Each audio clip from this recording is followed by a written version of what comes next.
नमस्कार दोस्तों।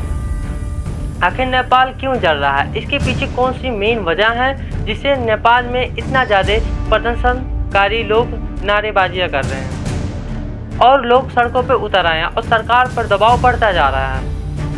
और आने वाले भविष्य में नेपाल की राजनीति किस दिशा में जाएगी, इसको आइए देखते हैं। दोस्तों, इसका सबसे बड़ा कारण है नेपाल में भ्रष्टाचार। जो सत्ता में बैठे लोग हैं उनके ऊपर बहुत बड़े बड़े भ्रष्टाचार के आरोप लगे हैं। जैसे मैं इनमें कुछ मंत्रियों का नाम लेना चाहूँगा दोस्तों। जैसे पहला नाम है राजकुमार गुप्ता का, जो कि उनके ऊपर सबसे बड़ा आरोप लगा था रिश्वत का, जो कि फेडरल अफेयर और जनरल एडमिनिस्ट्रेशन के मंत्री हैं। उनके ऊपर आरोप ये था दोस्तों कि एक हाल ही में उनकी वीडियो लीक हुई थी जिसमें उन्होंने कास्की रेवेन्यू ऑफिस के हेड को हटाने के लिए 5.3 मिलियन नेपाली रुपये की प्रस्ताव रखा था। दूसरा नाम लेना चाहूँगा दोस्तों, केपी शर्मा ओली, जो हाल ही में प्रधानमंत्री थे नेपाल के।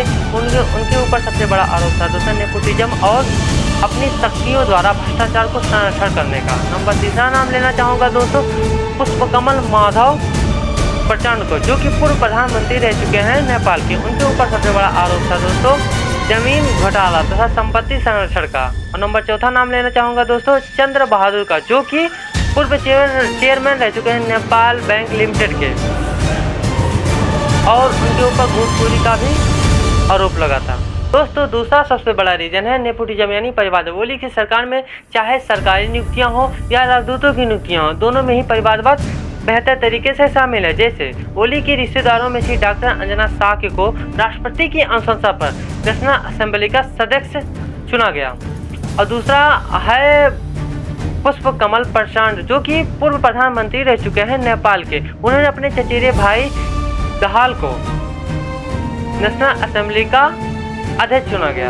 और अब आते हैं दोस्तों राजदूतों की नियुक्तियों पर। हाल ही में प्रचंड ने अपने रिश्तेदारों में से ही महेश दहाल को ऑस्ट्रेलिया का राजदूत नियुक्त किया गया, जबकि उनके पास कोई भी कूटनीतिक अनुभव था ही नहीं। और उसी तरह दूसरा ओली ने भी अपने विश्वासी रिश्तेदार भारद्वाज को भी कतर का राजदूत बनाया गया, जबकि उनको भी कूटनीति का कोई भी अनुभव नहीं था। दोस्तों, इसी तरह चाहे सरकारी नियुक्तियां हो या राजदूतों की नियुक्तियां, दोनों में ही राजनीति पैरवी और परिवारवाद हावी है दोस्तों। और जो पढ़े लिखे योग्य लोग हैं वो छूट जाते हैं, और जो सत्ता से जुड़े परिवार हैं वो मलाई काटते हैं।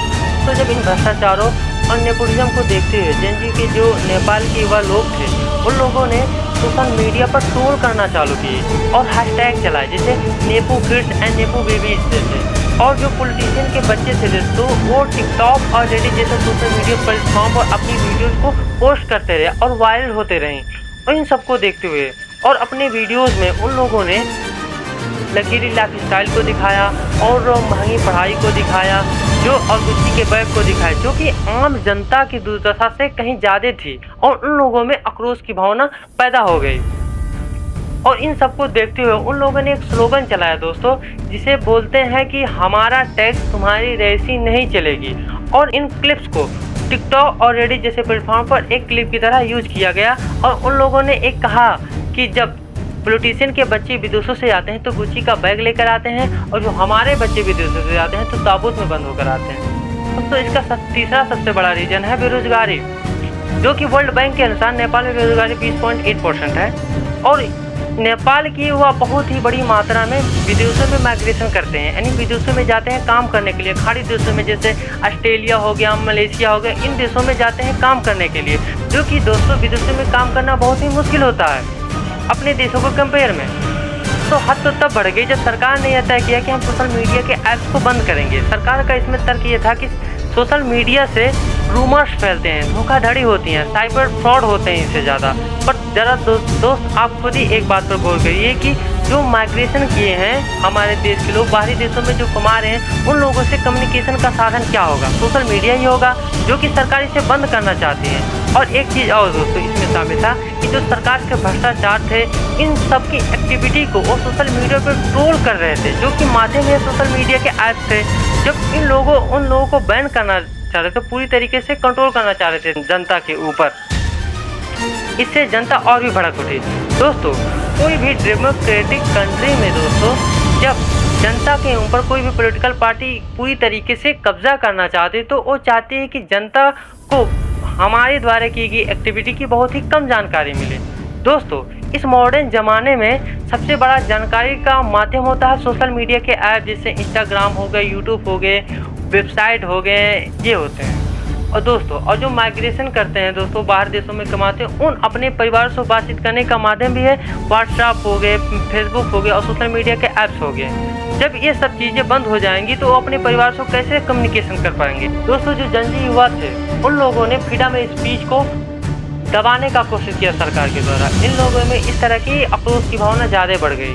दोस्तों, 8 सितंबर को पुलिस और प्रदर्शनकारियों के बीच झड़प हुई और पुलिस ने उन लोगों के ऊपर रबर की गोलियां चलाई, आंसू गैस डाले और पानी की बौछारें डाली, जिससे उन लोगों में 19 लोगों की मौत होगी। इन सबको देखते हुए नेपाल के प्रधानमंत्री के.पी. शर्मा ओली ने इस्तीफा दे दिया और देश छोड़कर भाग गए।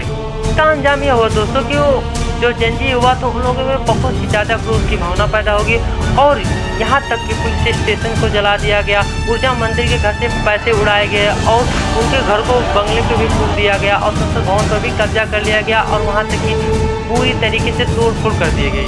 इसलिए दोस्तों, एक कहावत कही जाती है कि किसी भी डेमोक्रेटिक कंट्री में कोई भी पॉलिटिकल पार्टी स्ट्रॉन्ग नहीं होती है जब तक कि वहाँ की जनता अपनी पावर को न समझे।